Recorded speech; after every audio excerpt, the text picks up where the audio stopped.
Walt Disney presents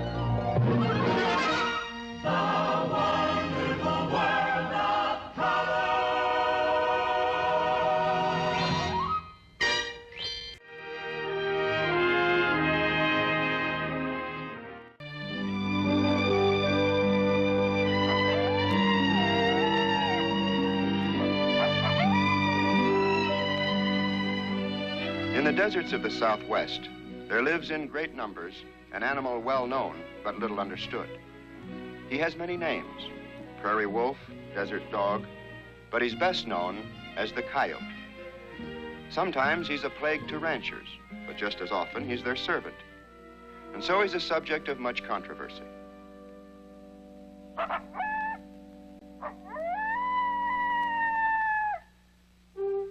The coyote has many voices, and on this spring morning, the young female had been crying out a summons to her mate. In her den, 4 pups were waiting. But her mate hadn't come home from his nightly hunt for food. Now she was setting out to find him.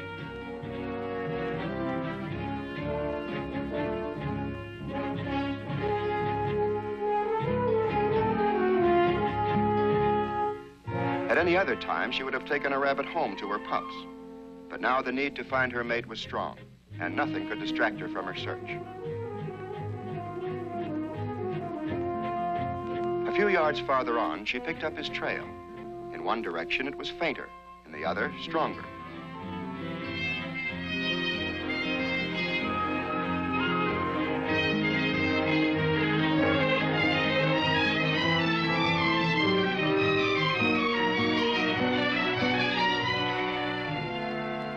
The trail led her to a sandy ridge and the end of her quest.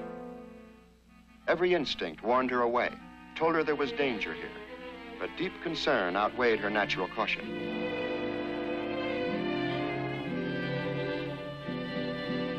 Her mate was dead, and she was aware of the finality of death.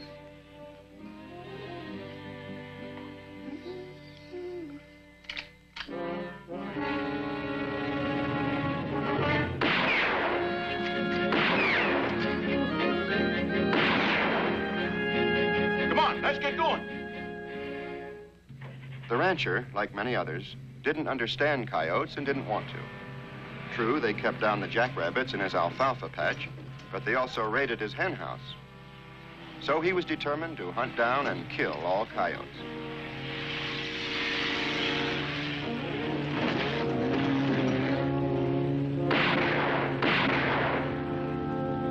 There she goes.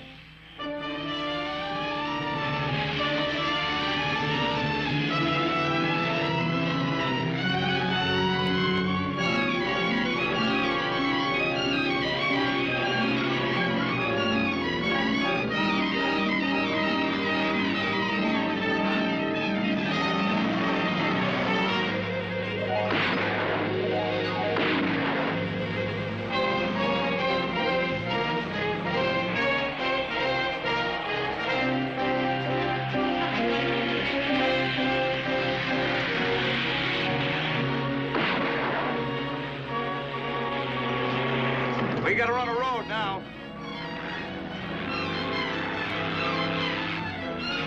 Come on, won't this thing go no faster? We're doing 60 now, boss.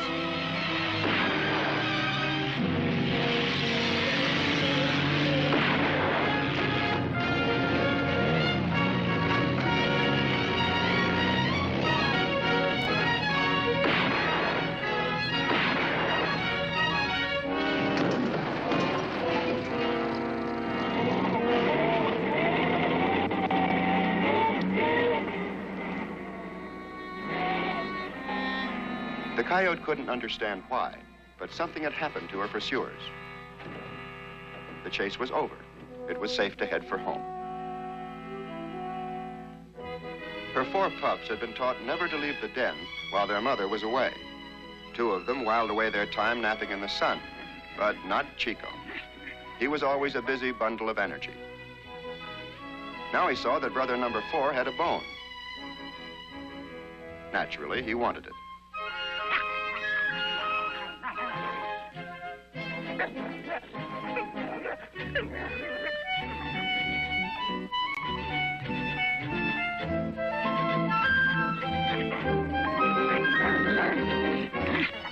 Because he was persistent and aggressive, Chico always got what he wanted.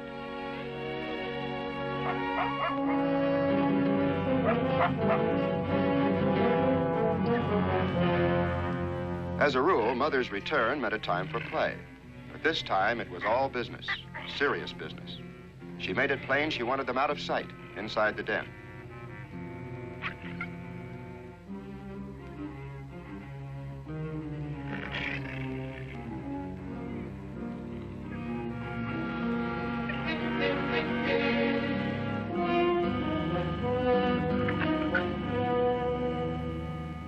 The mother coyote made one last check outside.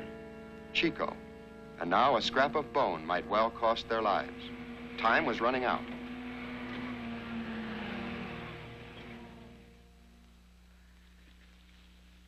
Probably got a den up in them rocks somewhere. Come on, let's look around.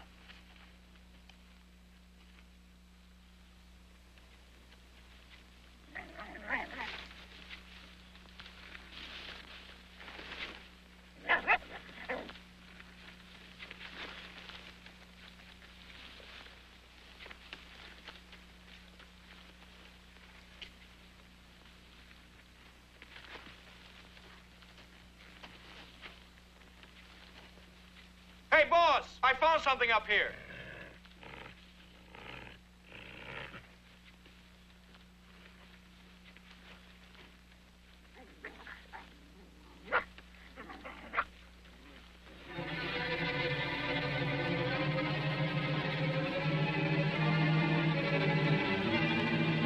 Yeah. There and there, all right.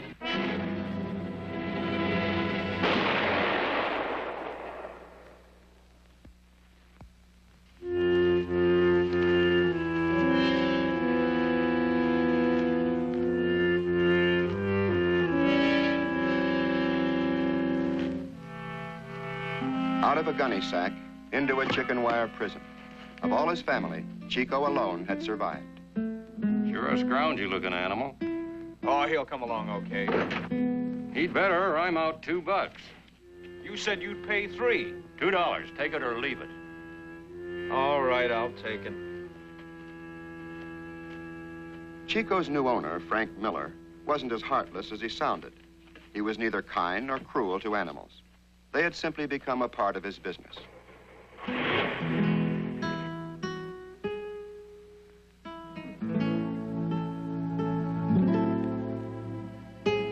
For one thin dime, Frank's patrons could get a first-hand look at some of the desert's most formidable inhabitants. Only the desert viper was a gopher snake. Then there was an aging raccoon, a tortoise, a toothless bobcat, a scraggly owl, and a descended skunk.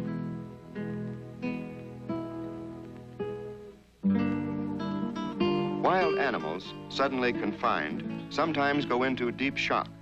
It had happened to Chico. Frank Miller knew this, but maybe a little food would arouse the coyote's will to live. Here's some grub. But Chico had already chosen to die of starvation rather than live in captivity. That little morsel of food, though, looked mighty good to a small freeloader that just happened by.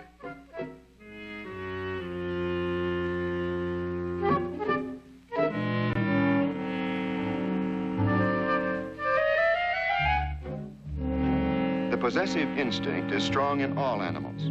And the moment Chico saw that the pack rat wanted his food, then he wanted it too.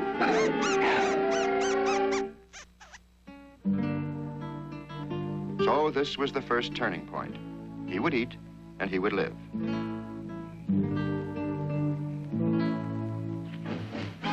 In the months that followed, Chico grew rapidly, but he never accepted captivity. Instead, he learned to hate and fear all people. And that was because every day the faces came to frighten him and bring back memories of that last terrible morning in the den.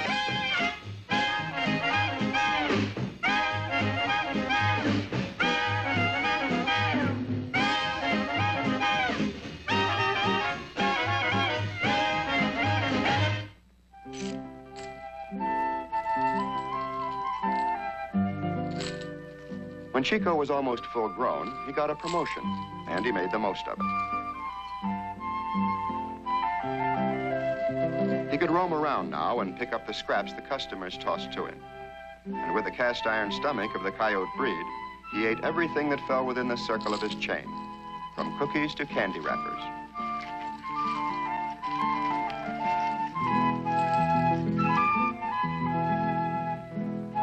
Then one day he found a real prize.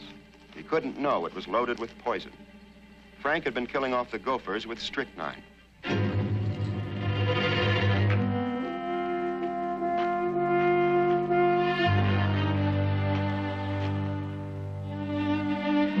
When Frank found him a couple of hours later, he could pretty well guess what had happened. He didn't think there was much chance of saving the coyote's life, but he'd sure give it a try. The thunderstorm that hit that night broke the desert hot spell. The cool, refreshing air, along with the milk that Frank had forced down his throat, helped turn the trick for Chico. He'd passed the crisis.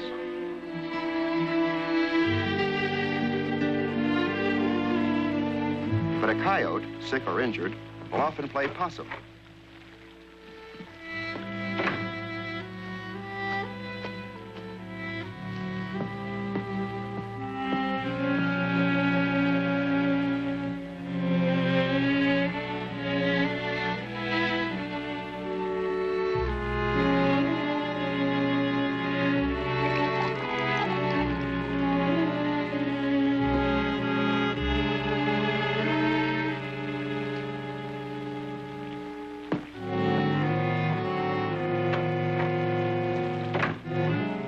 With the amazing resistance of his kind, Chico was gaining strength every second. All he wanted now was food.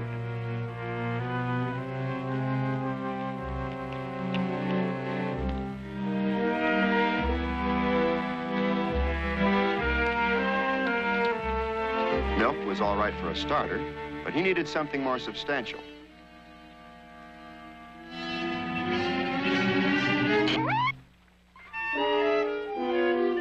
Well, he didn't get the cheese, but he did get a lesson. The smell of a trap was something he would remember for a long time. The next thing was to find a way out of here.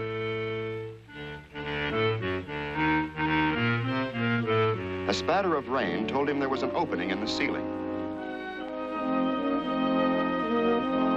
Then he began to trace the route by which he could reach it.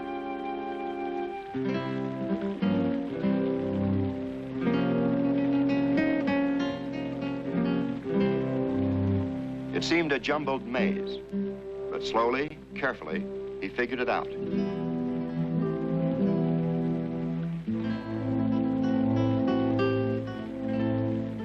Now he had it, from the chair to the desk, to the trunk, and then from the trunk to the boxes.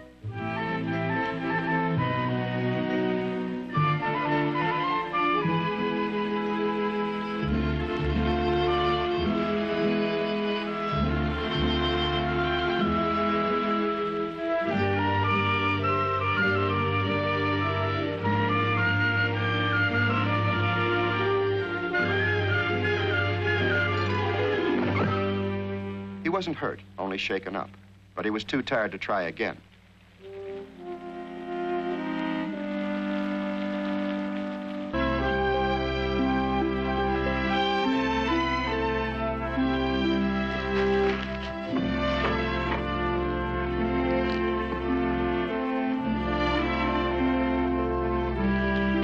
Well, you made it, huh?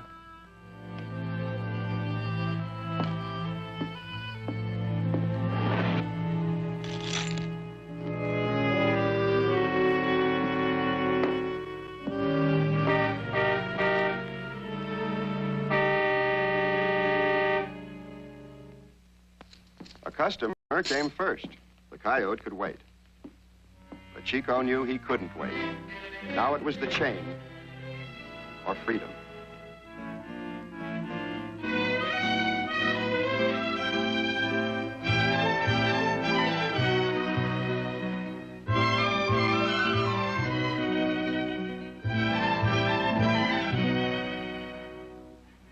It took him a moment to get his bearings and realize that he was still very much a captive.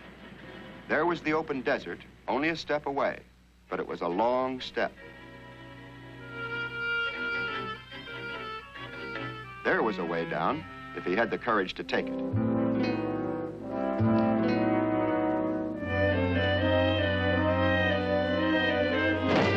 Hey!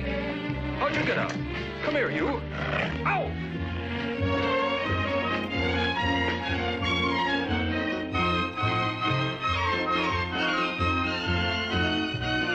So ended one phase in the education of Chico. Now he must enroll again in the School of Nature. For the moment, though, lessons could wait. In the sun-baked sand, he tried to rub out every trace of the hated scent of man.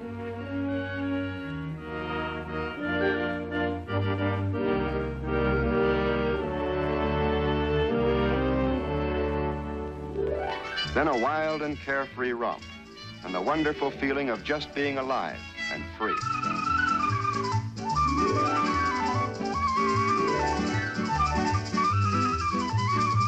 He was having so much fun that he wanted to share it with somebody. But the tortoise wasn't exactly the running and jumping type.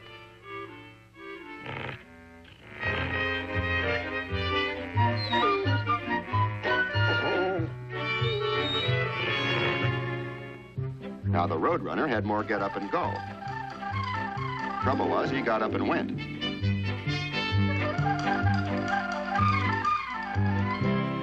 Then he found a Gila monster. But instinct warned Chico to avoid this package of poison.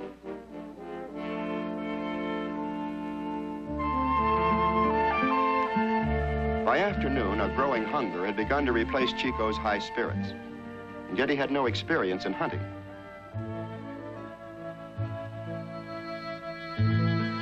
He became aware that he was very thirsty, too, and now he caught the scent of water. It came from over there.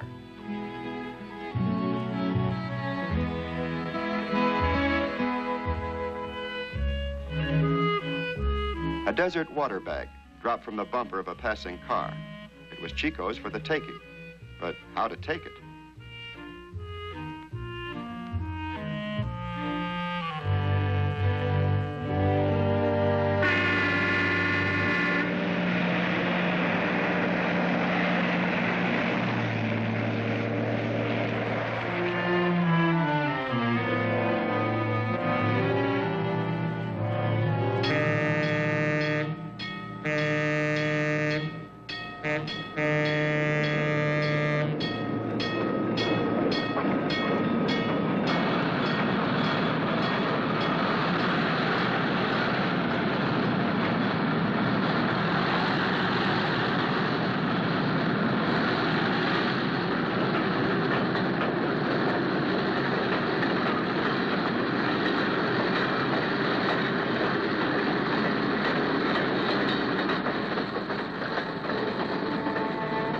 Chico needed no more convincing. In the desert, man seemed to be everywhere. Perhaps the nearby foothills would offer refuge. And with the double drives of fear and hunger, the coyote climbed steadily for several hours.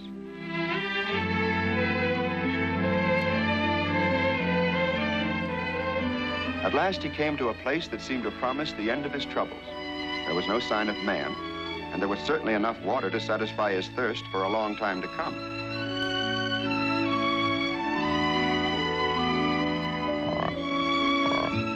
Now, what about food? Well, there was something over there on that log.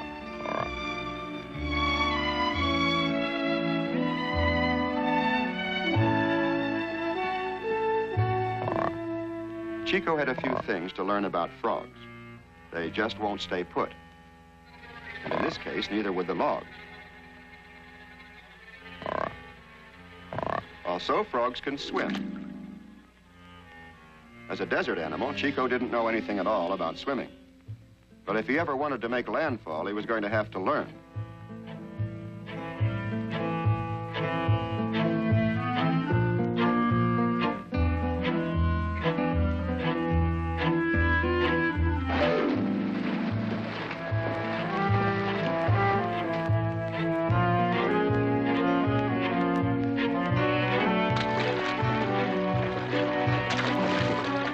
put off the lesson as long as he could, but there was no escaping the inevitable.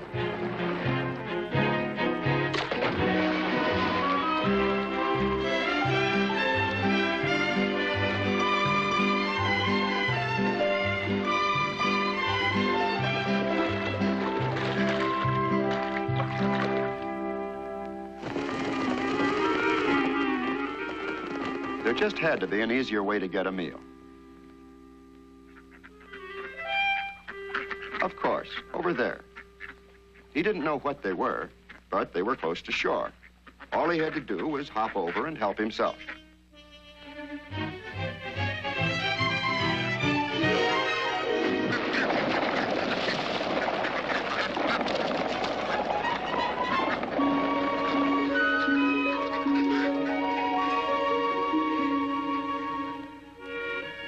It was pretty plain that Chico was going to need some lessons in duck hunting, too.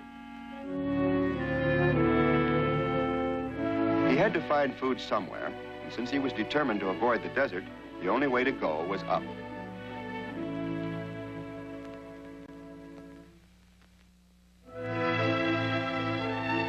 It was just a month later that the coming of winter brought an end to Chico's time of easy living.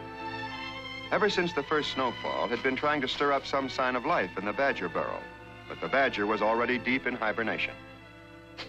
And so with his daily supply of mice cut off, Chico began to realize that he would have to hunt for himself. He didn't like the idea, and said so.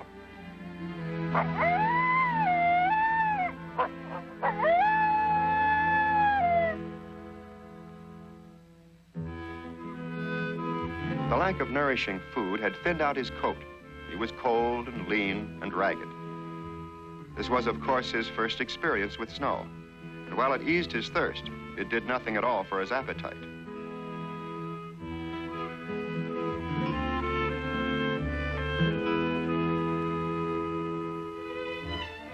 Finding game in snow country isn't easy, even for a mountain-bred coyote. For Chico, born in the desert, it would be almost impossible. There was game here, though. Big game. Chico didn't know just how dangerous that thing was. But if a feast meant a fight, he was willing.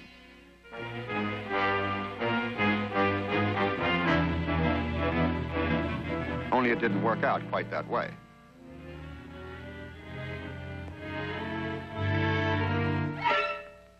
Well, maybe a kiss on the nose was better than a kick in the teeth. Might as well forget the whole thing. But wait a minute. It was plain this fellow was looking for food. And maybe, like the badger, he'd turn up a dividend for a hungry coyote.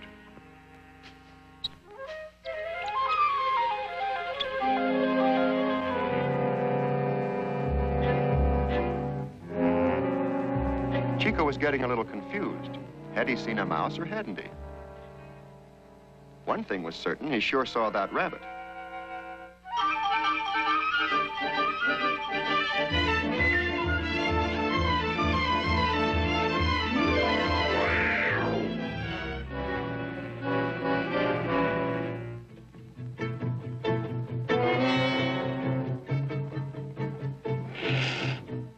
Chico didn't know anything about bobcats. He'd never met one before. But he did know that was his rabbit, and he meant to have it.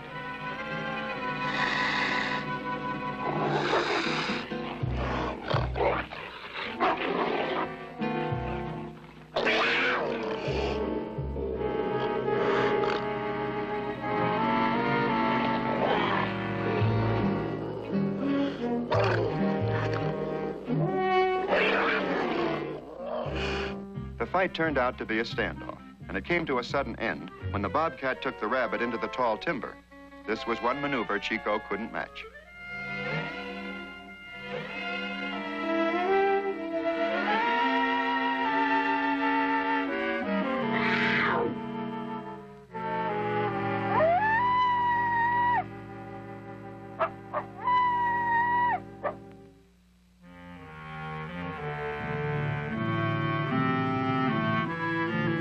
It was inevitable that Chico's search for food would eventually take him out of the bleak high country down to the warmer slopes below. Here he found game in plenty. And yet no sooner was one hunger satisfied than a strange new hunger began. It was the driving urge of his maturity, the need to find a mate.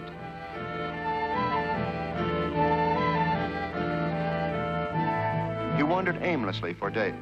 He knew he was looking for something, but he didn't know what it was.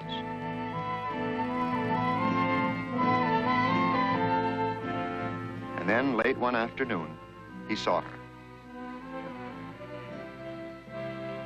She came to him eagerly. Her name was Chula.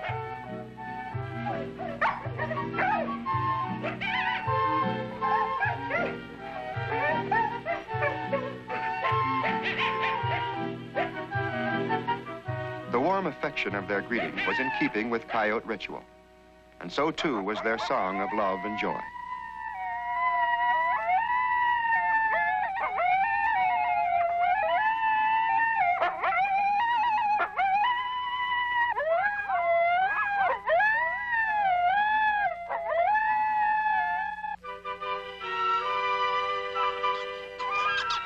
Four months passed. It was May. Exactly 7 weeks since Tula's pups had been born. Chiquito was the male, Chulita the female. Like all youngsters, they were curious and playful. They didn't care what their playthings were, but they argued incessantly over whose they were. Like all male coyotes, Chico was a good father, devoted to his family.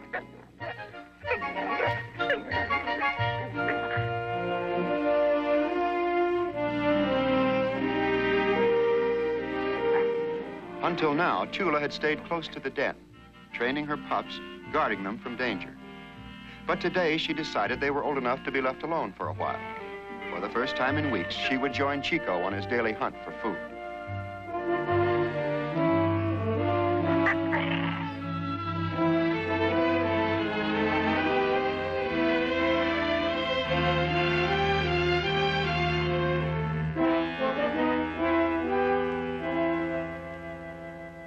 So far, no real peril had ever threatened the pups.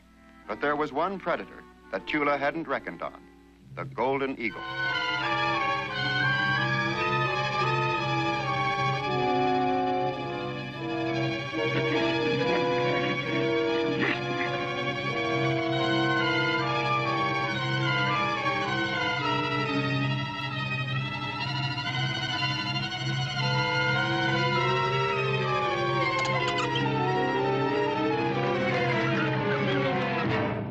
Chulita was the unlucky one, but Chiquito got away.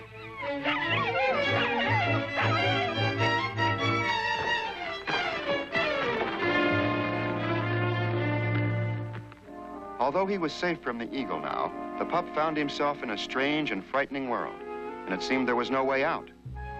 At least, not this way.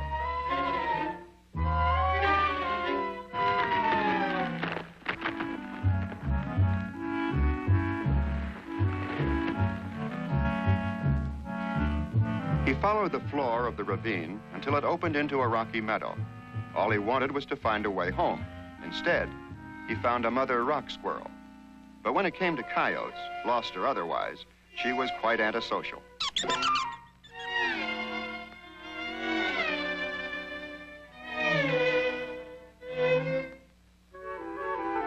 Her babies didn't offer any help either.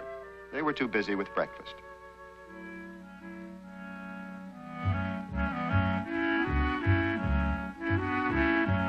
It was a little farther on that Chiquito came upon an old acquaintance of his father's, the badger. For the lonely pup, here was company and a good place to hide till his mother found him.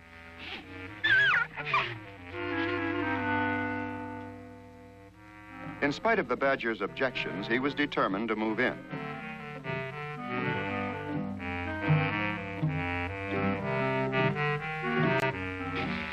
Just a little remodeling, and there'd be plenty of room for both of them.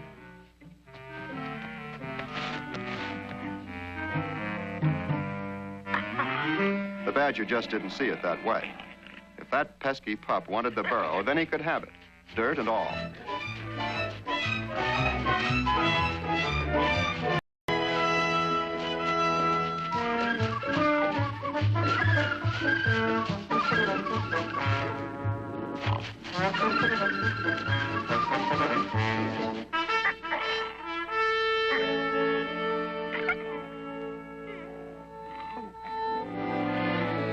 This didn't satisfy Chiquito either. He'd been looking for a friend. And if the badger was moving out, then so was he.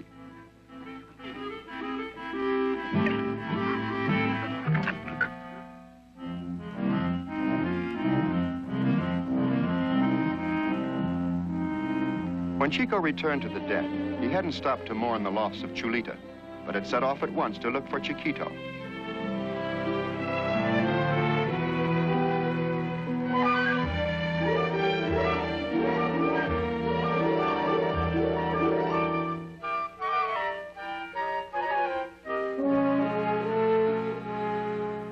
As it turned out, he no sooner found the pup's trail than the pup found him.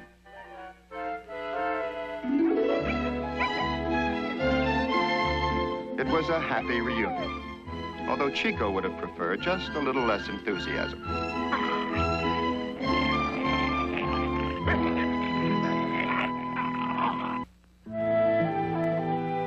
When the first nip of autumn chilled the air, Chico, remembering the hardships of winter, decided it was time to forsake their mountain home.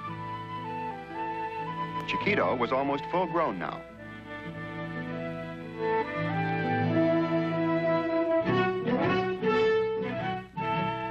The journey to the desert took only a few hours. Chico had come home.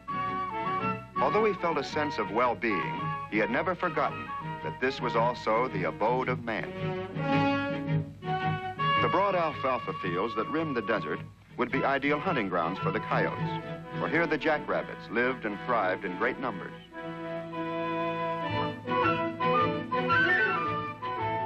Jackrabbits were the ranchers' biggest headache. They could and did ruin many an alfalfa crop. Coyotes were nature's own way of keeping the rabbits under control.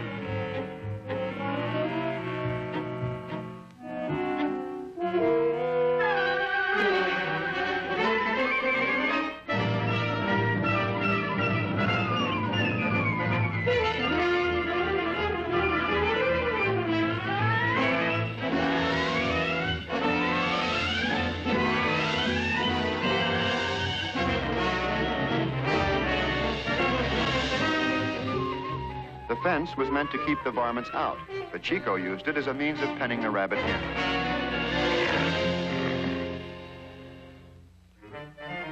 After their meal, the coyotes began to look for a permanent home, a place not too far from the alfalfa fields, yet not too close to man.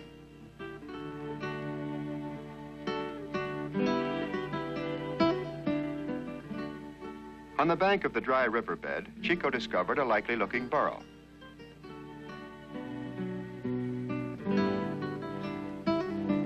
While he made sure it was unoccupied and would fit their needs, Tula and Chiquito enjoyed an after-dinner romp.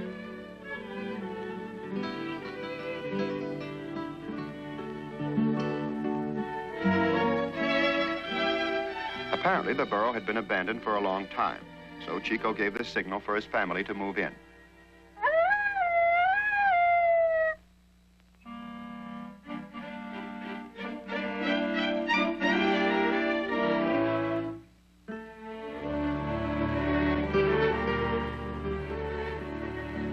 Chiquito and Tula would live in the den, but Chico would make his bed on the lookout point above. He had hardly settled for the night when he heard a distant call.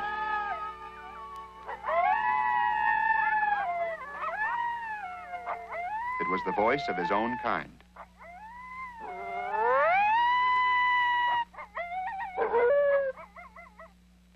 To Chico, the summons of the pack was irresistible.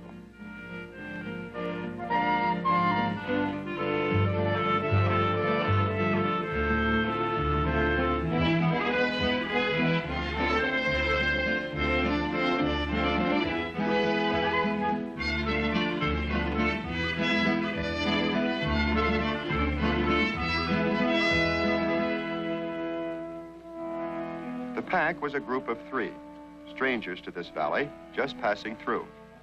They considered Chico the permanent resident here, and so they gave him a cordial greeting and invited him to join their glee club.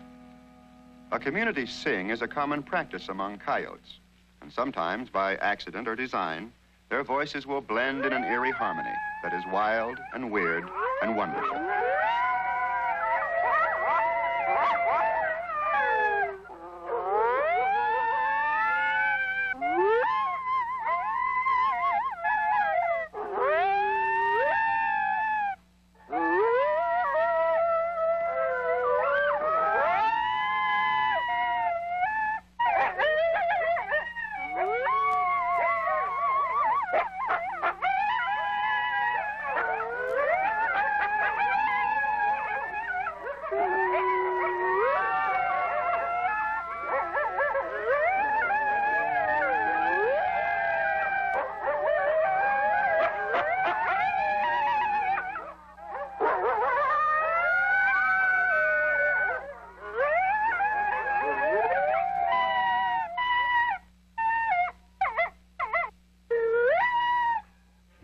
As soon as the songfest was over, the three strangers abruptly took off. Chico tagged along behind.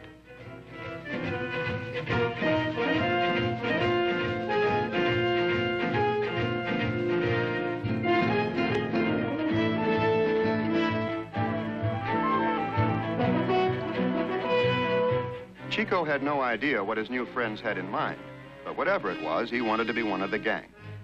Until he saw what they were up to. Then some old and bitter memories stopped him cold.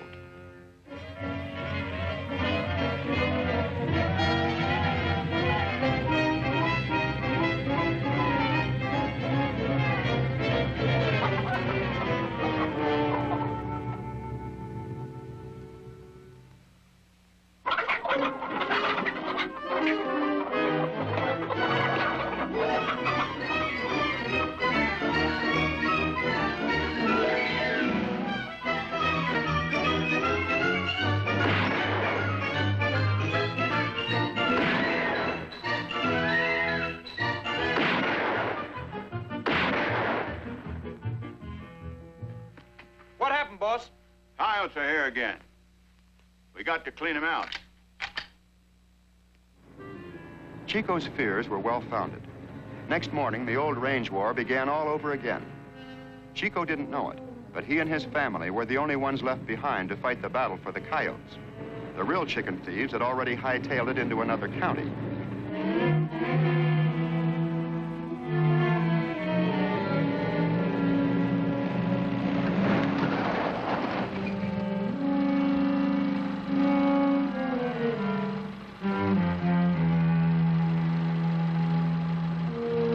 The rancher's campaign began with a scouting party, and by late afternoon, he'd planted secret weapons in all the most strategic places. But Chico had learned much in the days of his captivity, and the minute he caught the scent of steel, his instant caution warned his family to stay clear.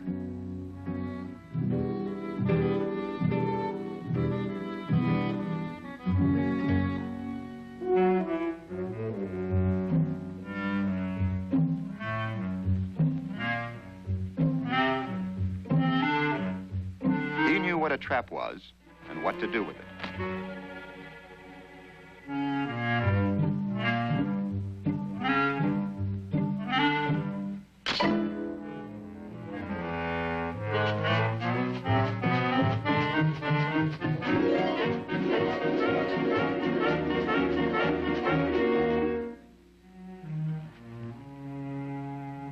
Smart varmints.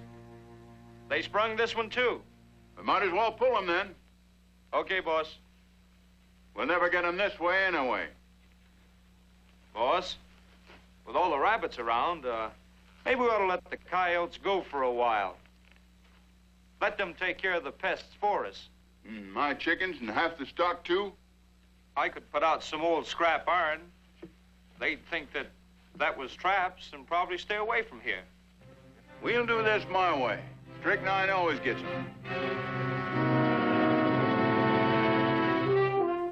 Next morning, it was only Chico's amazing memory that saved his family from certain death.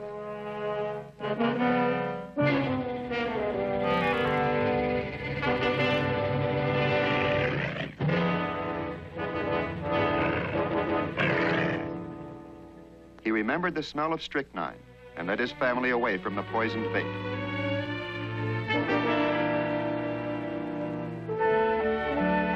It was just a week later, in broad daylight, that the rancher's chicken coop was hit by another raid.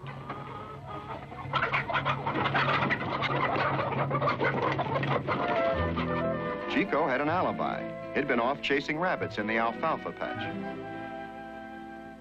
Tula had never learned to fear man. To her, the chicken coop had been a promise of plenty for a long time to come.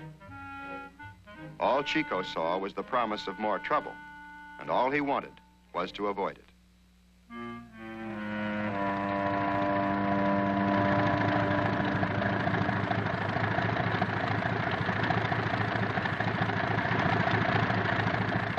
Hunting coyotes from the air is common in the Southwest and all too successful. When his traps and poison had failed, the rancher figured he was up against the smartest coyote ever. And so he resorted to these two ultimate weapons in his arsenal, a gun and an airplane.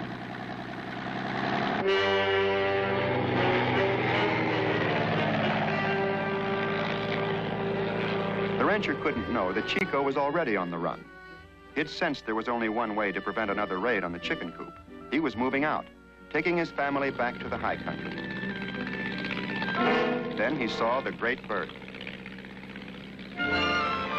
Terrified, the coyote's first instinct was to find cover.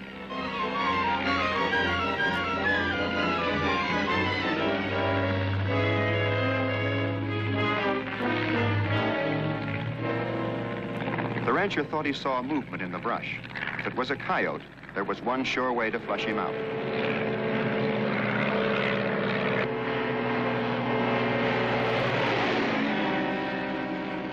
With their hiding place discovered, Chico knew there was only one thing left to do.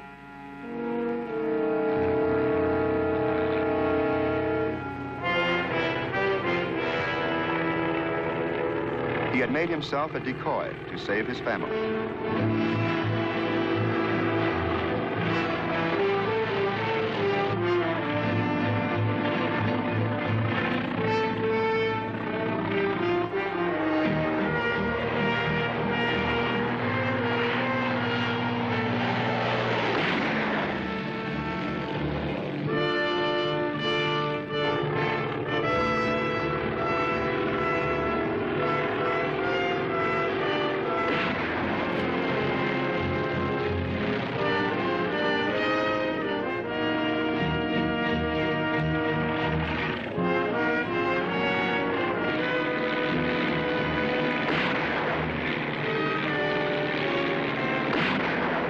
Was beginning to tire, and with every pass, the bird was coming closer.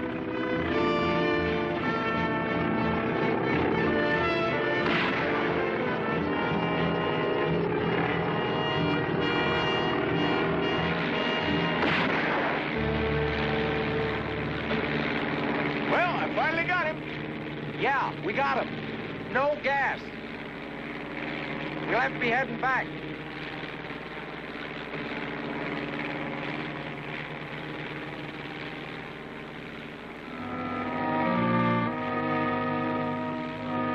Chico was no ordinary coyote.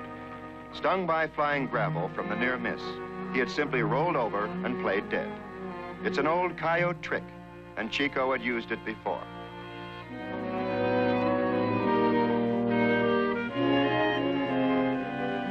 It was safe now. The bird was gone.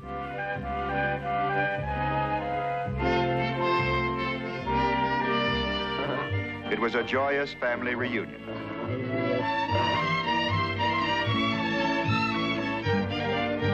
In the distant high country, Chico and his family would find peace and safety.